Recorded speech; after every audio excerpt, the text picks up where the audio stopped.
اب طریقہ کار تو ہم نے خود بنایا کہ وہی ایک ووٹ صدر ضیاء الحق کا اور وہی ایک ووٹ بازار کی کنجری کا، وہی ایک ووٹ مفتی محمود کا اور وہی ایک جھاڑو دینے والے کا۔ یہ اسلامی طریقہ نہیں، یہ ہے جمہوریت کا طریقہ۔ اب جمہوریت جب ہم نے پسند کی ہے تو اب دیکھ لو پھر کیا بن رہا ہے۔ ورنہ جناب رسول اکرم سب قید صلی اللہ علیہ وسلم نے ہر موقع پہ رہنمائی فرمائی، ہر موڑ پہ رہنمائی فرمائی۔ کس قدر دولت خرچ کی لوگوں نے، 2 مہینے خاک اڑا کے رکھ دی، سڑکوں پہ دھول نہ چھوڑی، کروڑوں نہیں اربوں روپے کا تیل روزانہ جلا، اربوں روپے کا تیل روزانہ سڑتا رہا اور سڑ لیا۔ آج اگر ان میں سے کسی کو جا کر آپ یہ کہیں کہ ایک بیوہ ہے، اس کی بچی ہے، جوان ہے، اس کے ہاتھ پیلے کرنے ہیں، اس کی عزت بچانی ہے، اس کی شادی کا پروگرام ہے، ذرا کچھ مدد کر دو، جی اب کے فصل ہی نہیں ہوئی، اب کے تو کاروبار آپ کو بتائیے کہ بالکل مندے ہیں۔ سیدھے سیدھے راستے پہ خرچ کرنے کے لیے 54 ہاتھ نہیں آتی، رحمان کے راستے پہ خرچ کرنے کے لیے ہم لوگ کنگال ہیں، قلاش ہیں، اور شیطان کے راہ پہ ہم سے کتنا ہی خرچ کرا لو۔ یہی غریب ملک ہے ہمارا پاکستان جو امریکہ سے زیادہ خرچ کیا انتخابات پہ۔ غریبوں نے جو معمولی سگریٹ پیتے تھے انہوں نے اعلیٰ درجے کی سگریٹ پی، جن غریبوں کو کبھی کوئی کھوتی پہ چڑھانے کے لیے تیار نہ تھا وہ کاروں میں جھوٹے لیتے پھرے، بڑے روزگار بنے، کپڑا لکھنے والوں کے، پریس والوں کے، اشتہار لگانے والوں کے، پوسٹر لگانے والوں کے، سوٹے لے کے ساتھ ساتھ پھرنے والوں کے بڑی روزی اللہ نے کھولی غریبوں۔ کل ایک آدمی کہہ رہا تھا قاری صاحب دعا کرو، اے جڑے الیکشن ہے نا ہر سال تھی من۔ میں کہا کیوں؟ آخر روزی تو بنتی ہے نا۔ کہنے لگا روزی تو بنتی ہے نا، ان کو کیا پتا کہ کتنے لوگ بچارے کل کے شام غریبہ منائی پڑے ہیں، تھوڑی پریشانی ہوتی ہے۔ اللہ پاک جل شانہ کا دروازہ جب بھی ہم چھوڑیں گے پریشانی آئے گی، میں بھی اسی میں شامل ہوں۔ میں اکیلا کہاں جاؤں تم سے دور ہو کر، یا کوئی 2-4 آدمی کہاں جائیں گے؟ غریب آدمی کو تو کوئی پاس کھڑا نہیں ہونے دیتا، شریف آدمی کو کوئی قریب ہی آنے دیتا۔ اس لیے جو ہو گیا اس پر اب رضامندی ظاہر کرو۔ اور قرآن کریم نے 2 راستے بتائے ہیں، ایک شکر کا راستہ اور ایک صبر کا راستہ۔ جس کو اللہ پاک نے کوئی شے دے دی وہ شکر کرے، ورنہ قرآن کریم کا اعلان لئن شکرتم لازیدنکم، فرمایا او لوگوں میں وہ خدا ہوں جو دے کے لینا بھی جانتا ہوں۔ بہت ممکن ہے ناچ بھنگڑے نہ کرو، گالیاں نہ دو، کسی کی عزت برباد نہ کرو، کسی پر ظلم نہ کرو، بہت ممکن ہے کامیاب ہونے کے بعد بھی اب یہ اسمبلی کا پہلا اجلاس بھی نہ ہو، موت پہلے آ جائے۔ ماشاءاللہ، سبحان اللہ۔ فرمایا لئن شکرتم لازیدنکم، اگر میرا شکر ادا کرو گے تو میں زیادتی کروں گا، اس میں اضافہ کروں گا، اس میں بڑھاوا کرتا چلا جاؤں گا۔ وَلَئِن کَفَرْتُمْ، اور اگر ناشکری کرو گے، نعمت میں نے دی نام لوگوں کا لوگے، کام میں نے کیا نام لوگوں کا لوگے، کام میں نے بنایا نام دولت کا لوگے۔ فرمایا إِنَّ عَذَابِي لَشَدِيدٌ، پھر یاد رکھو میرا عذاب بڑا سخت ہے، میں پکڑنا بھی جانتا ہوں۔ تمہاری تو یہ چند دنوں کے لیے ممبریاں بنی، چند دنوں کے لیے کامیابی آئی، تمہیں معلوم ہونا چاہیے شہنشاہ ایران 26 پشتوں کا بادشاہ، ساری عمر بادشاہت کی رنگریلیاں منائی، اتنا بڑا عظیم دولت مند بادشاہ، نسلوں سے پشت سے بادشاہ چلی آ رہی ہے۔ مالک کی کائنات کی قسم، ایک وقت ایسا آیا قبر کے لیے جگہ نہ ملی۔ سبحان اللہ۔ میرا خیال ہے کہ جتنے بھی پورے ملک میں کامیاب ہوئے ہیں کوئی اللہ کا بندہ ہوگا جو مسجد میں جا کے سجدے میں پڑ گیا ہوگا کہ مولا تیرا لاکھ لاکھ کرم ہے، میں اس قابل کہاں تھا، میں اس قابل کہاں تھا کہ میں اتنے بڑے منصب پہ جاؤں، یہ تو تیری عطا ہے، یہ تو تیری کریمی ہے، یہ تو تیری بندہ نوازی ہے، یہ تو تیری مہربانی ہے، یہ تو نے کرم کیا، ورنہ کہاں میں اور کہاں یہ مقام۔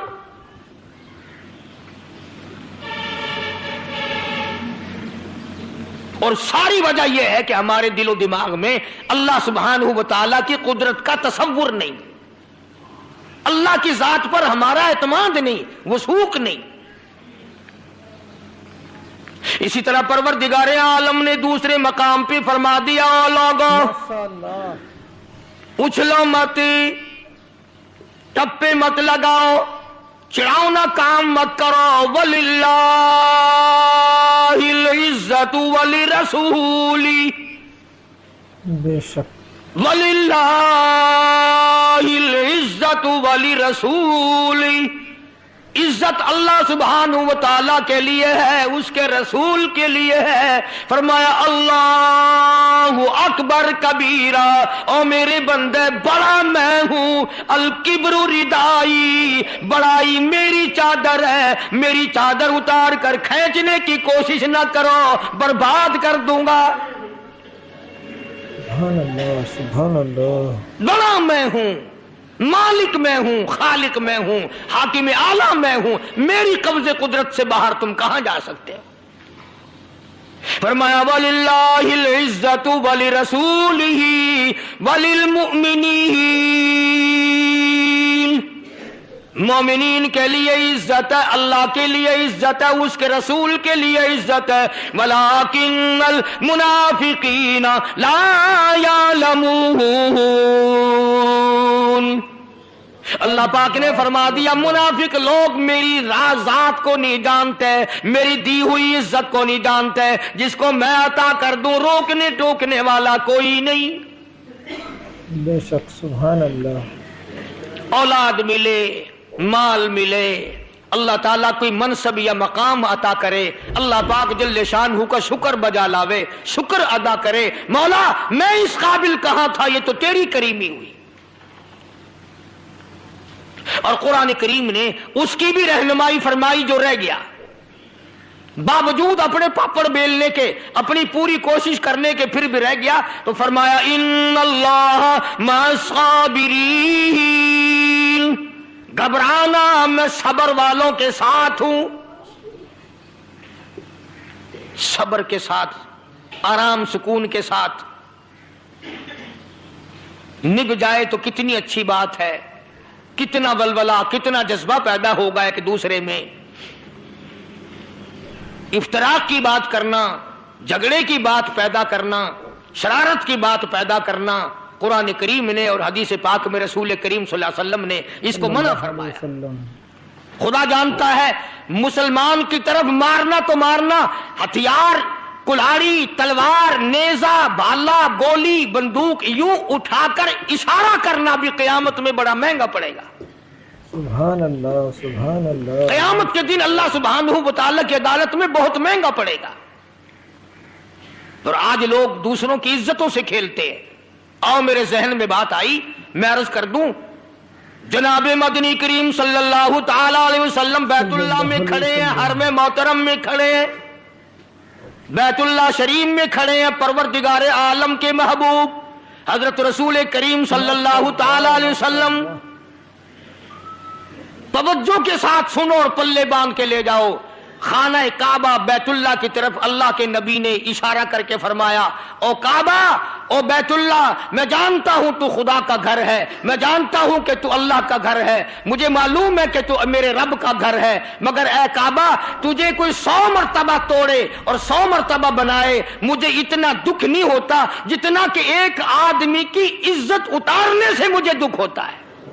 بے شک سبحان اللہ، اس نبی کا فرمان ہے جس کا امتی بنا پھرتا ہے، اس نبی کا ارشاد ہے جس کا کلمہ پڑھتا ہے، اس نبی کا ارشاد ہے جس کی شفاعت کے بغیر تیری گزر نہیں ہوگی۔ اس نبی کا فرمان ہے جس ذات کی سفارش کے بغیر تیرا قیامت میں کام نہیں چلے گا، عدالت خداوندی میں تیرا کام نہیں چلے گا۔ فرمایا آدمی کی آبرو ریزی کرنا، بے عزتی کرنا اتنا گناہ عظیم ہے کہ میں خدا کا نبی اسے معاف کرنے کو تیار نہیں۔ سبحان اللہ، سبحان اللہ۔ افطرا کی چیزیں اسی لیے قرآن و سنت نے منع فرمائی، اور صحابہ کرام کے آثار جو ہیں، ان کے اقوال و اعمال جو ہیں، وہ اس کے خلاف ہیں، بالکل ہمارے طرز زندگی کے خلاف ہے، جو آج ہم نے اپنے آپ کو بڑا تعلیم یافتہ بھی اور سمجھدار بھی اپنے آپ کو سمجھا ہوا ہے۔ ایک تو مصیبت یہ ہوگی کہ ہر آدمی لیڈر ہے، ہر آدمی اپنے آپ کو لیڈر سمجھتا۔ بتاؤ اتنے لیڈروں کو جگہ کہاں سے لائیں؟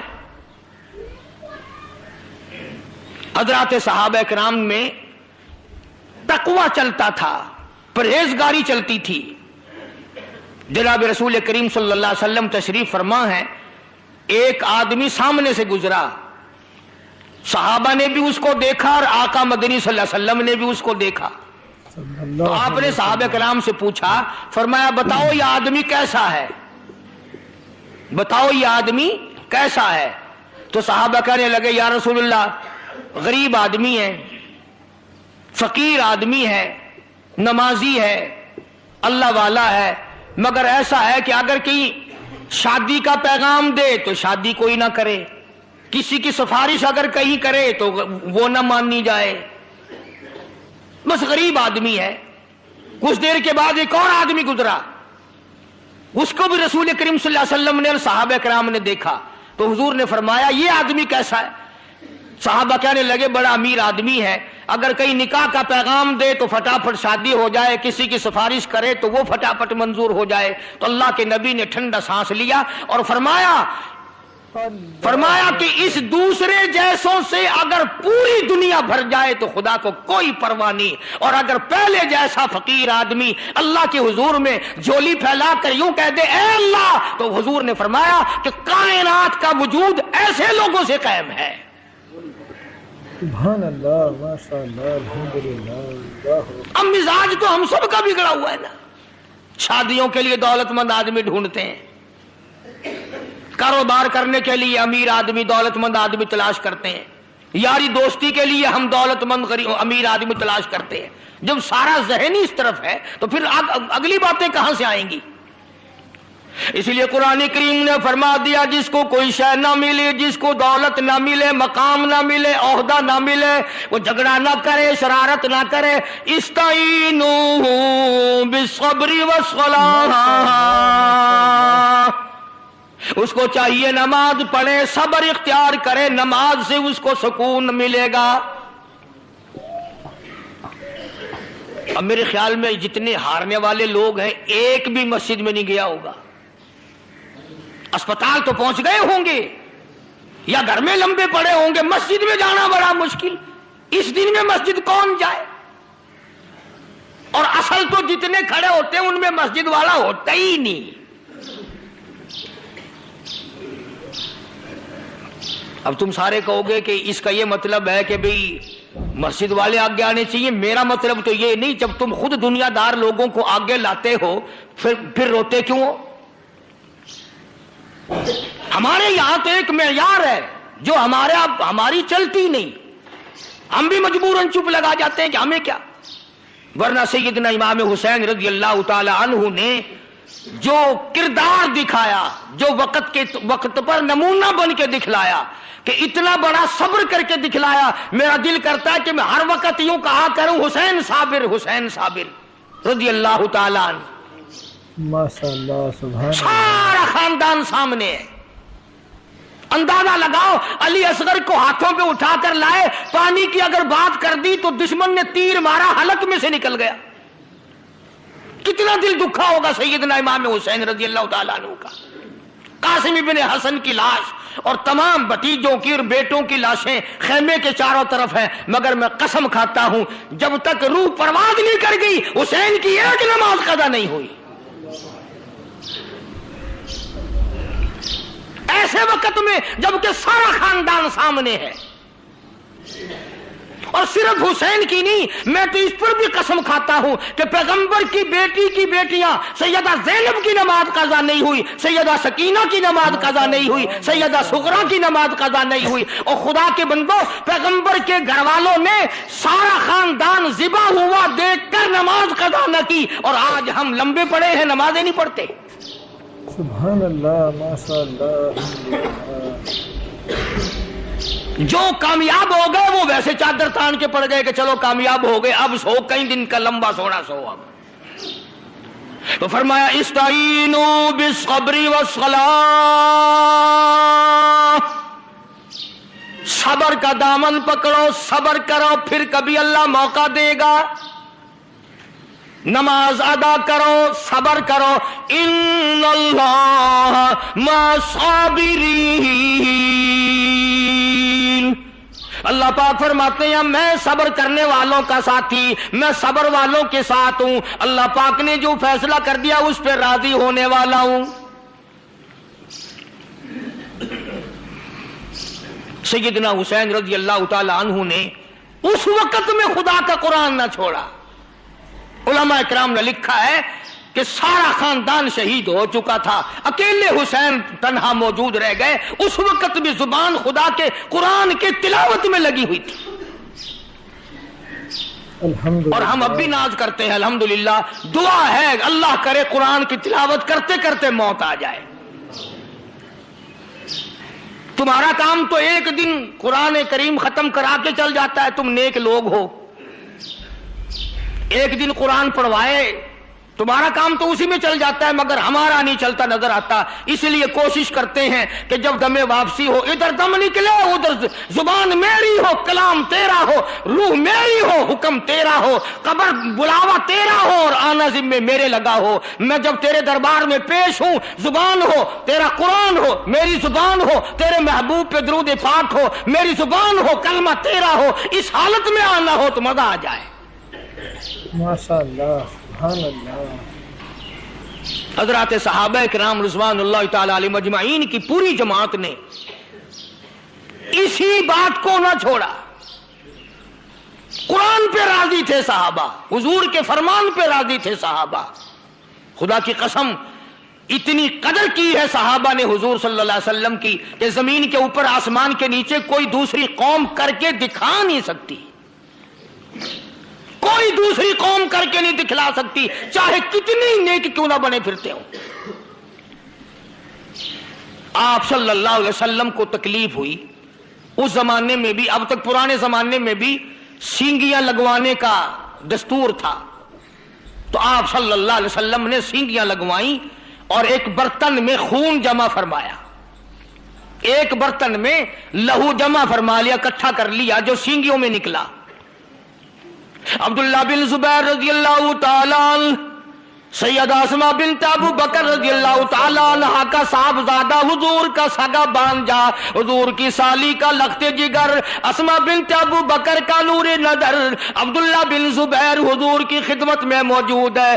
آپ نے فرمایا عبداللہ جی یا رسول اللہ یہ خون لے جا، ایسی جگہ پھینک کے آنا، ایسی جگہ ڈال کے آنا جہاں کسی کا پیر نہ پڑے۔ سبحان اللہ، سبحان اللہ۔ بے ادبی سے بچانا۔ میں امام الانبیاء محبوب کبریا حضرت محمد مصطفیٰ صلی اللہ تعالی علیہ وسلم کا لہو ہے، میں نبی کا خون ہے، اس کا ادب کرنا، کئی ایسی جگہ مت ڈالنا جہاں کسی کا پیر آ جائے۔ عبداللہ بن زبیر رضی اللہ تعالیٰ عنہ وہ برتن لے کر روانہ ہو گئے، دیوار کے پیچھے گئے، دیوار کے پیچھے جا کر منہ لگا کر وہ خون پی لیا، واپس آ گئے۔ آپ نے سوچا کہ ابھی تو یہ گیا تھا، اتنی جلدی واپس آ گیا، یہ کہاں ڈال کے آیا ہے، یہ کہاں خون کو ڈال کے اتنی جلدی واپس آ گیا، یہ کہیں ایسی جگہ نہ ڈال کر آیا ہو جہاں بے ادبی کا احتمال ہو، بے ادبی کا مقام ہو۔ فرمایا عبداللہ کس جگہ ڈال کے آئے ہو خون؟ کہیں ایسی جگہ تو پھینک کے نہیں آیا جہاں کسی کا پیر آ جائے، ماشاءاللہ، کہیں ایسی جگہ تو ڈال کے نہیں آیا جہاں بے ادبی ہو جائے. میں کالی کملی والے کا خون ہے، میں کالی کملی والے کا لہو تھا، تم ایسی جگہ تو ڈال کر نہیں آئے.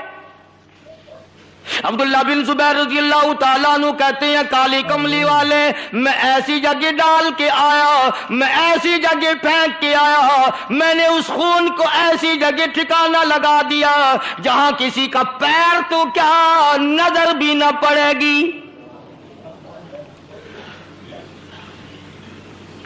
ایسی جگہ میں نے اسے ڈال دیا جہاں کسی کی نگاہ بھی نہ پڑے گی، جہاں کسی کی نظر بھی نہ پڑے گی، جہاں کسی کا ہاتھ بھی نہ لگے گا. پیر تو کیا ہاتھ نہ جائے، پیر تو کیا نگاہ نہ پڑے، پیر تو کیا نظر نہ پڑے. آپ نے فرمایا او عبداللہ مجھے سمجھا کیا کیا، کدھر کیا، میرا خون لے کے گیا تھا. عرض کر دیا کالی کملی والے میں نے تو یہ سوچا امام الانبیاء کا خون زمین پہ پھینک دو کیوں، میں نے تو منہ لگا کر پی لیا. بے شک سبحان اللہ. اتنا ادب تھا صحابہ کے دلوں میں.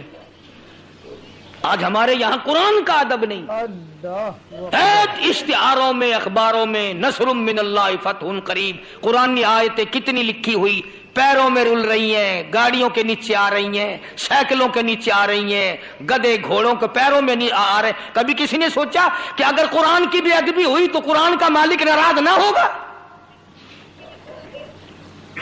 ماشاءاللہ سبحان اللہ. ہمارے یہاں ان چیزوں کا مفہوم ہی نہیں، تقدس ہمارے دماغ میں ہے ہی نہیں. ہم کچھ اور ہی سوچ سوچ کر اپنی ساری زندگی ختم کر دیتے ہیں جس کے لیے پالیسی کوئی نہیں، پروگرام کوئی نہیں، نصب العین کوئی نہیں. ساری زندگی یوں ہی اپنا ہماری چل جاتی ہے، ختم ہو جاتی ہے.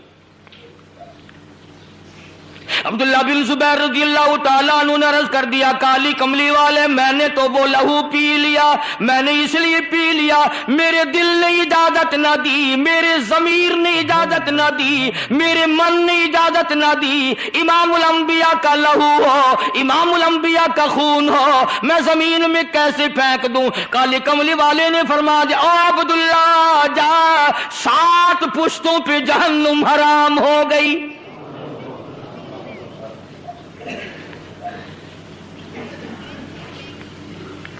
ان لوگوں کے یہاں تو کامیابی اسے کہا جاتا تھا. دوستو یہ الیکشنوں کی ہار جیت کیا ہار جیت ہے، خدا کی قسم قیامت میں جو ہار گیا وہ مارا گیا. آپ صلی اللہ علیہ وسلم نے صحابہ کرام سے خطاب کرتے ہوئے فرمایا بتاؤ غریب کون ہے؟ آپ نے پوچھا غریب کون ہے؟ صحابہ نے عرض کیا یا رسول اللہ صلی اللہ علیہ وسلم غریب وہ جس کے پلے پیسے نہیں. فرمایا نہیں، وہ کیا غریب ہے، اپنی گزر تو کر ہی لیتا ہے نا. پھر صحابہ کرام نے عرض کیا کہ آپ فرمائیں غریب کون ہے؟ فرمایا غریب وہ ہے اچھا بھلا کماتا تھا، کھاتا تھا، نیک عمل بھی کرتا تھا، لوگوں کے حق بھی کھا جاتا تھا، قیامت میں آیا اچھی بھلی نیکیاں لے کر آیا، اچھے بھلے اعمال لے کر آیا، لیکن خدا کی عدالت میں جب کھڑا ہوا تو حق مانگنے والے لوگ ساری نیکیاں لوٹ کے لے گئے. ارے غریب تو وہ ہے جو قیامت کے بازار میں ننگا ہو گیا. غریب تو وہ ہے جو میدان قیامت میں ننگا کر دیا گیا. اب آپ کو کیا معلوم ہے کہ کامیاب ہونے والے حضرات کے ذمے کتنی بڑی ذمہ داری پڑی. ملک کی ذمہ داری پڑ گئی، قوم کی ذمہ داری پڑ گئی، ایمان اور اسلام کی ذمہ داری پڑ گئی. محمد کریم صلی اللہ علیہ وسلم بھی قیامت میں دامن پکڑ کر پوچھیں گے اتنا بڑا آدمی بننے کے بعد تو نے میرے دین کے لیے کیا کیا؟ اور سچی بات یہ ہے کہ قیامت کا اگر تصور دل میں ہو، اور قبر کا قیامت کا دل میں تصور جن لوگوں کے تھا وہ لوگ تو ان چیزوں کے قریب آنے کو تیار نہ تھے، گھسیٹ کے لایا جاتا تھا. خلیفہ عبد الملک عمر بن عبد العزیز کا سسر رحمہ اللہ فوت ہو گیا. تاریخ داں لوگ جانتے ہیں، تاریخ پڑھنے والے، بادشاہ تھا، مسلمان بادشاہ خلیفہ عبد الملک. عمر بن عبد العزیز کے گھر میں اس بادشاہ کی بیٹی ہے جس کا نام بھی فاطمہ ہے. کبھی بادشاہ لوگ بھی اپنی بیٹیوں کے نام پیغمبر کی بیٹیوں والے رکھتے تھے، اب تو اس سے بھی ہمارا دل بھر گیا، اب تو پیغمبر کی بیٹیوں والے نام بھی ہمارے لوگوں کو اچھے نہیں لگتے، فلمی ایکٹرسوں کے نام رکھتے ہیں اپنی بیٹیوں کے، اور بڑے خوش ہوتے ہیں، ماں بھی پکار پکار کے بڑی خوش ہوتی ہے، باپ بھی بڑا راضی ہوتا ہے کہ میرے بیٹے کا نام ایکٹروں والا ہے، میری بیٹی کا نام فلمی ایکٹرسوں والا ہے۔ خلیفہ عبد المالک کی بیٹی فاطمہ عمر بن عبدالعزیز کے گھر میں تھی۔ جس دن خلیفہ عبد المالک کا انتقال ہوا تو مرنے سے پہلے ایک لفافہ بند کر کے مہر لگا کے رکھ دی اور کہا کہ میرے مرنے کے بعد اسے جامع مسجد میں جمعے کے ٹائم کھولنا۔ ایک لفافہ سر بمہر کر کے رکھ دیا، اس میں کچھ لکھ دیا اور یہ لکھا کہ اس کو مسجد میں جا کے کھولنا اور جامع مسجد میں کھولنا اور جمعے میں کھولنا۔ چنانچہ خلیفہ عبد المالک کی وصیت کے مطابق جب جامع مسجد میں وہ لفافہ کھولا گیا تو اس میں لکھا ہوا تھا کہ میرے بعد عمر بن عبدالعزیز کو خلیفہ بنا لینا، اپنا بادشاہ بنا لینا۔ مورخین نے لکھا ہے، پوچھ لو ان لکھے پڑے لوگوں سے، تاریخ داں لوگ، کہ جب عمر بن عبدالعزیز وہاں مسجد میں موجود تھے، جمعے میں موجود تھے، عمر بن عبدالعزیز نے اپنا نام سنا، دھڑام سے بے ہوش ہو کر زمین پہ گر پڑے۔ اپنا نام سن کر دھڑام سے بے ہوش ہو کر زمین پہ گر پڑے، اور جب ہوش آیا تو لوگوں نے پوچھا حضرت کیوں؟ فرمایا اپنی نماز پڑھتا تھا، اپنی اللہ اللہ کرتا تھا، اپنی گھر کی ذمہ داری تھی، اب اتنے بڑے عظیم ملک کی مجھ پر ذمہ داری ڈال دی گئی، میں اگر ہیرا پھیری اور ادھر ادھر مجھ سے پورا نہ ہوا تو قیامت کے دن میں سب سے زیادہ عذاب میں آ جاؤں گا۔ اتنی بڑی ذمہ داری میں کیسے نبھاؤں گا؟ عمر بن عبدالعزیز کو اپنا نام سن کر بے ہوشی طاری ہو گئی، اور بلکہ ہم نے تو یہاں تک سنا کہ ایک انگریزنی عیسائی مذہب کی تھی، ملکہ وکٹوریا۔ انگریز کے زمانے میں وہ ہندوستان کی کیا اور بہت بڑے علاقے پہ اس نے حکمرانی کی ہے۔ ملکہ وکٹوریا سوئی ہوئی تھی، دارالعوام نے یہ فیصلہ کر دیا کہ بادشاہ اسے ہی بناؤ، اب ملکہ اسے بناؤ۔ لوگ اکٹھے تھے جو اس کی تاج پوشی کرنے والے تھے، اس کو تخت پہ بٹھانے والے تھے، اسے سوتی ہوئی کو جگایا گیا تو آنکھیں ملتی ہوئی آئی، کہنے لگی کیا بات ہے؟ انگریزنی عیسائی، انہوں نے کہا تو سوئی ہے، تیری تو تاج پوشی ہونی، ابھی تجھے تو تخت شہنشاہیت پہ بٹھایا جائے گا۔ تو کہتے ہیں اس نے رو دیا، بڑی روئی بڑی روئی۔ انہوں نے کہا پاگل ہو گئی ہے، تجھے بادشاہ بنا رہے ہیں، رو رہی ہے؟ کہنے لگی اپنی نیند سوتی تھی، اپنی نیند اٹھتی تھی، اتنے بڑے ملک کی ذمہ داری مجھ پہ ڈال کر میری نیند بھی حرام کر رہے ہو، میرا کھانا پینا بھی حرام کر رہے ہو۔ ایک کافر عورت کو بھی اس بات کا تصور آیا، اب میں آرام سے سو نہ سکوں گی، اب میں آرام سے کھا نہ سکوں گی، اب میں اپنی مرضی سے پی نہ سکوں گی، میں تو ذمہ داریوں ہی میں پڑ کے رہ گئی، تم نے میرے لیے اچھا نہیں سوچا۔ اب جہاں قوم یہ عالم بنائے پھرتی ہو جو ہمارے یہاں بنا ہوا ہے تو اللہ ہی وارث ہے بھائی۔ تو میرا عرض کرنے کا مقصد یہ تھا کہ عمر بن عبدالعزیز خلیفہ تو بن گئے، بادشاہ تو بن گئے، مگر اگلے ہی روز اپنی گھر والی کو پوچھ لیا، فاطمہ بنت عبد المالک کو بلا کے کہا میری گھر والی فاطمہ بتا میرے پاس رہنا چاہتی ہو یا طلاق لینا چاہتی ہو؟ بادشاہ بنا، نے کہا جلدی بتاؤ میرے پاس رہنا ہے یا طلاق لینی ہے؟ نے کہا میرا گناہ تو بتاؤ، مجھے طلاق کیوں دی جا رہی ہے؟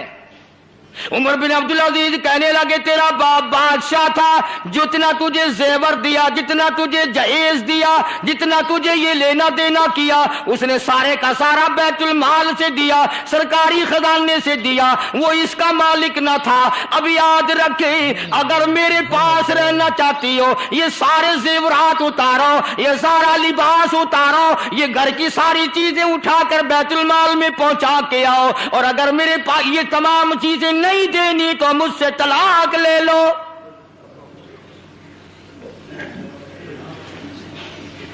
اگر یہ چیزیں واپس نہیں کرنی، مستقل کیسٹ ہے میری،